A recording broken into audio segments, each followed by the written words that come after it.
रोज मजेदार कहानियाँ देखने के लिए चैनल को सब्सक्राइब करके बेल आइकन दबाना मत भूलना। अमादलपुर शहर में रहने वाली दिशानी भले ही 58 साल की थी, लेकिन उसमें अभी भी सबसे अच्छा दिखने की जुनून रहता था। उसे इस बात की बिल्कुल चिंता नहीं होती थी कि लोग क्या कहेंगे। कुछ ही दिनों में उसके इकलौते बेटे आदेश की शादी होने वाली थी, इसलिए दिशानी ने अपने लिए ढेर सारी नई नई साड़ियाँ खरीदी। साथ ही उसके साथ नए नए डिजाइन वाले ब्लाउज बनवाए। ये सब देख एक रोज उसके पति, दिशानी तुम क्यों इतनी फिजूल खर्ची करती हो? बेटी की शादी है सिर पर, वैसे इतना सारा खर्चा पड़ा है। आप खुद तो चिथड़ों में घूमते रहते हो और चाहते हो कि मैं भी वैसे ही चिथड़ों कपड़े पहने। अगर तुम्हारा बस चले तुम तो मुझे भिखारन बना दो, और अगर तुम्हारा ज्यादा ही मन चल रहा है तो मैं ये सारी साड़ियाँ वापस कर आती हूँ और काम वाली बाई के कपड़े पहन लेती हो, तभी तुम्हारे कलेजे को ठंडक पड़ेगी। उसका गुस्सा देखकर उसके पति ने उससे कहा, महारानी जो तुम्हारा मन आए वो करो। शादी वाला दिन भी आ गया। सभी और चहल पहल मची थी। नई बहू घर में आ गए। सभी रिश्तेदारों ने बहू की खूब तारीफ की, लेकिन ये सब देख दिशानी का मन कचोटने लगा और वो अपने मन ही मन सोचने लगी, कल रिसेप्शन पार्टी है, ऐसा तैयार होंगी कि सब मेरी तारीफ करेंगे। मैं भी उसी की तरह कपड़े बनवा लेती हूँ। कुछ देर बाद दिशानी हिनल के कमरे में गई और उससे कहने लगी, वैसे बहू कल तुम क्या पहनोगी? रिसेप्शन में जरा मुझे दिखाना तो। कहीं ऐसा ना हो कि तुम ऐसा वैसा कुछ पहन लो और रिश्तेदारों के सामने हमारी नाक ही कट जाए। नहीं तो अभी समय है, मैं तुम्हारे लिए कोई अच्छी सी ड्रेस ले लूंगी। मेरी सास कितनी अच्छी है जो मेरे बारे में इतना सोच रही है। हिनल ने अपनी ड्रेस निकाली और अपनी सास को दिखाने लग गई और ज्वेलरी, सैंडल और पर्स भी दिखा दिया। अरे वाह, ये सब तो बहुत सुंदर है। अच्छा बहू मुझे प्यास लगी है, जरा एक गिलास पानी तो ले आ। हिनल जैसे ही पानी लेने जाती है तो उसकी सास चुपके से उसके सारे सामान की फोटो अपने फोन में खींच लेती है और फिर बाजार जाकर बिल्कुल वैसी ही ड्रेस ढूंढते हुए एक शोरूम में जाती है। भैया ये देखो, ये जो इस फोटो में है ना, मुझे बिल्कुल ऐसी ही ड्रेस पहननी है।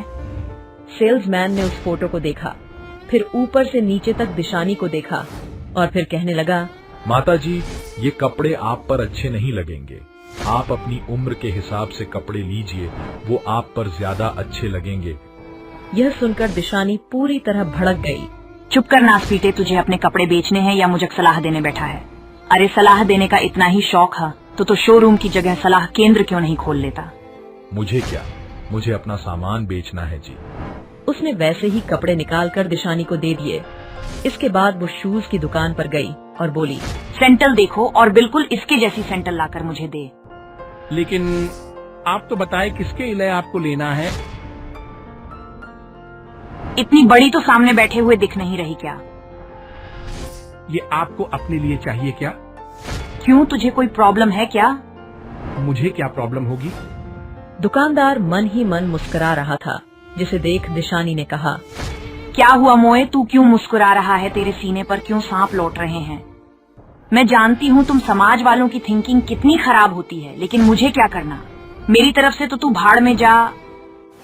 दिशानी सैंडल लेने के बाद अपनी बहू जैसी ज्वेलरी भी ले आई और फिर सब लेकर वो घर आ गई।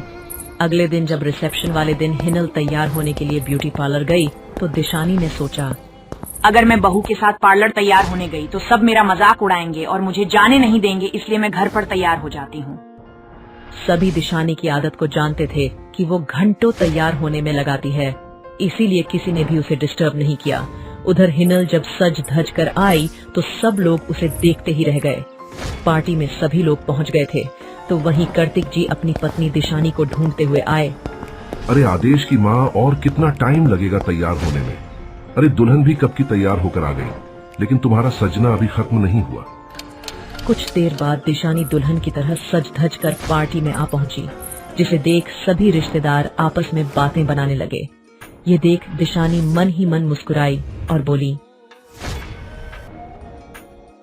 लगता है सब मुझे देख सरप्राइज हो गए हैं। इसके बाद दिशानी ने अपनी ननद से पूछा, क्यों बिमला दीदी, कैसी लग रही हूँ मैं? खैर छोड़ो, मैं जानती हूँ कि मैं हिन्नल से बहुत अच्छी लग रही हूँ। सच कहूँ तो आप जैसा तो यहाँ कोई नहीं लग रहा है। लेकिन अंदर ही अंदर सब दिशानी को देखकर हंस रहे थे, क्योंकि वो जोकर लग रही थी।